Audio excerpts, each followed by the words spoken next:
In this tutorial, we're going to take you through the security tweaks in Better WP Security. There's a great deal of them to go through, and some of them might be a little bit confusing if you've never come across these before or they're completely new to you. So we'll make sure that we explain that in very simple terms. So the first tweaks we can make here are regarding the server, and for most people it'll be Apache. So what we can first do is protect files. So what that does is it will stop the public being able to access readme.html, readme.txt, wp-config, install.php, the wp includes directory, and your htaccess file as well. Those files typically have important information that relate to your website, so it's always best that you have that enabled, and it is generally speaking enabled by default. Next, you can disable directory browsing. It can cause some problems depending on your server configuration, not too often though for most people, but it's already enabled in Apache anyway, so you don't need to turn that on if you're using Apache. Next, we can filter request methods. So if there are any hits with trace, delete, or track request methods, which are various HTTP request methods, then we can just block those out. So you can choose to use it. It may cause conflicts with some plugins and themes. Typically, if a theme or plugin is not coded in the correct way and doesn't adhere to code standards, that's when that will happen. But for the most part, you should be able to enable that without too much hassle.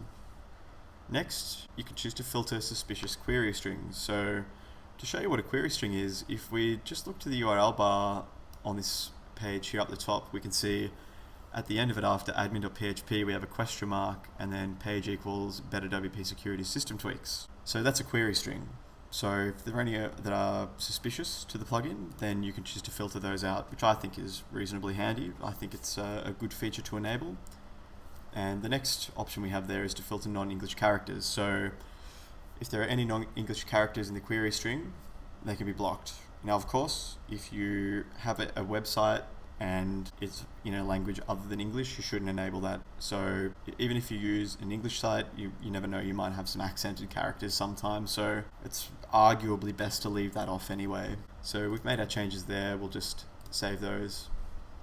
And then we'll just move down to header tweaks. So there's three things we can change here. We can remove the WordPress generator meta tag, we can remove the Windows Live Writer header tag, and we can also remove the really simple discovery header tag as well. So I'll just show you what those are. If you look at the source for your homepage or any other front-facing page on your website, and you scroll down just a little bit, you'll see just here, like on our website, we can see we've got the RSD tag here. And then below that, we've got the Windows Live Writer manifest tag. And then just below that, we've got the generator meta tag. So if you don't want to have the version of WordPress you're using so easily found out, you can remove that. Similarly, if you're not using Windows Live Writer, which is probably very likely, you can choose to remove that tag as well. But of course, that will make Windows Live Writer not be able to work with your website. And regarding the RSD tag, it's only particularly useful if you use a service such as Flickr for your images, and that's just noted down there. So we can very, very safely just click there to remove those. And if we go back to our page and we just refresh, you can see this area here around about line 51 where the Live Writer, RSD and generator tags were. They are no longer there. Then there are some dashboard tweaks we can make. So we can hide theme and plugin update notifications as well as core update notifications. It only really makes a difference in multi-site installations, and you will most likely know if you're using a multi-site installation. So it's up to you if you want to turn those on. And basically what it does is it just hides the fact that there are updates to the core theme or plugin available to users who don't have the access to do that. But how useful that is for you on a user in your backend is up for debate. I'm not going to make any changes there, so I don't need to click Save Changes now, but we'll just continue to go down. And next we see strong password tweaks. So what we can do is actually enable strong password enforcement. So if people don't have a strong password, it will force them to make one. And you can set at what level you want that to kick in. So contributors, subscribers, author, editor, or administrator. Administrator should always have a strong password, so you can leave it and just set it to those if you would like. Alternatively, you might want your authors, editors, and administrators to have that. So you can set it from author and then it will go up from there. So what you can do is then just click Save Changes to make those go into effect. And then back down, we get to the other tweaks section. The first one we can turn on is to remove WordPress login error messages. So when you try to log into WordPress, and if it is unsuccessful, there will be an error message. In this case, we can choose to remove that. It's limited in how useful that is, but there is definitely some benefit in turning it on, so I'm going to turn that on. The next option is to allow better WP security to write to two core WordPress files, and they are wp-config and htaccess. But htaccess is really more of a core server file than a core WordPress file anyhow. You should definitely leave that on, because then any changes you make are then immediately updated and allowed to go into effect.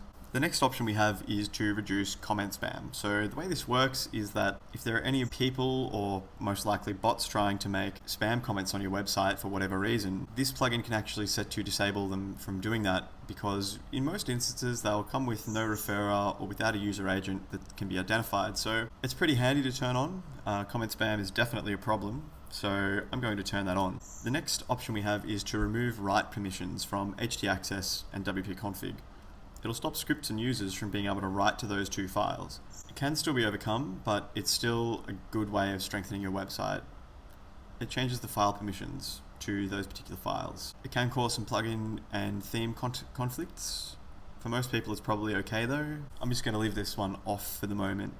It's one of those things that you should really try and see if it works for you. Next, you can choose to display a random version number to all non-administrative users. So if you look down the bottom right-hand corner of the screen, it says version 3.8.1. So what this feature would do is just display a random number. It's not super useful to have it turned on. You can if you like. It may cause some problems with plugins and themes. I'm just going to leave that off because I don't really see a great deal of value in turning that on. And then the next option we have is to prevent long URL strings. So it will limit the number of characters that can be sent in a URL, because what people who are trying to compromise your site do is use extremely long URLs to inject information into your database, often known as an SQL injection attack. So you can definitely turn that on. Generally speaking, it's safe. And then the final option we have here is to turn off the file editor in the WordPress backend. I'll just show you what it is quickly. So if we go up to Appearance and then Editor, you can see here that we can make changes to any of these themes simply by clicking on them, and you can go in and write PHP directly in there. So we can actually turn that off, and I think that's a really good way of doing it, because ideally speaking you probably shouldn't be using that to edit files anyway. So we're just going to click Save Changes now, and that really brings us to the end of this screencast.